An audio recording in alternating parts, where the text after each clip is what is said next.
right, good afternoon. Let's take a up. We haven't looked at some of these indices in a while. But the banking index, what's going on there? Well, first of all, we got a 30-minute on the left, 15-minute on the right. 15-minute looks pretty bullish over the last week, breaking out over that 44 level, hitting up to 46, pulling back today, but strengthening. You can see last week we were trading down. It was looking ugly even when the market broke 43.68. So we're back to the high of the last 2 weeks when you look there. But let's pull the chart back just a little bit so we can see how we kind of take a look at this. Very strong looking chart. However, the profile is telling us a little bit here on the 4-hour chart that we're getting a little oversold once we get up into this 49. Most likely not going to go bull rushing over 49.5 here without some type of consolidation move. Maybe back to test this 42 to 41 area.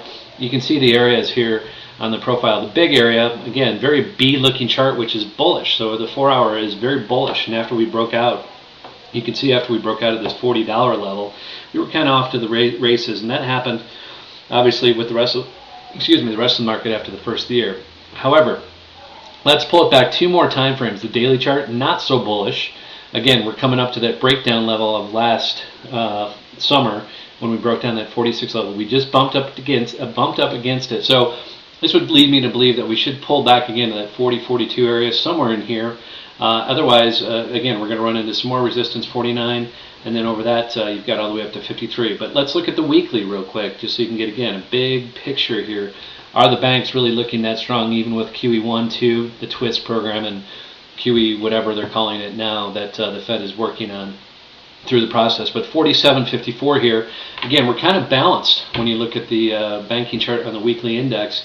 And this should have you somewhat paused when you look at this compared to the rest of the market. If I were to pop up the ES here on a weekly, you would see that it is not as balanced as the banks, which leads me to believe that banks aren't as healthy as you think. So the ES is sitting at the tops, banks diverting. Again, divergence is a key word here. Not really hitting new highs over that 3-year period. Not even close, matter of fact, probably a good 25% off here at about 13 points, so maybe 30% off. So the high of the three-year period, we're not even near with all the free money that the banks are getting. They're not handing out loans. They're not in the business of banking right now. So that's kind of fascinating, and that's really what this chart is telling me, that we're not as healthy underlying in a broad level as you would think. On the monthly, you see the same thing again. Fell straight off the chart. We're way down here, kind of trying to put in a bottom around this 45 level, and you can see this is where most of the action has been really the last 3 years, and that showed in the weekly chart before that. So this really won't be bullish again for quite a while. The monthly chart is not looking that pretty.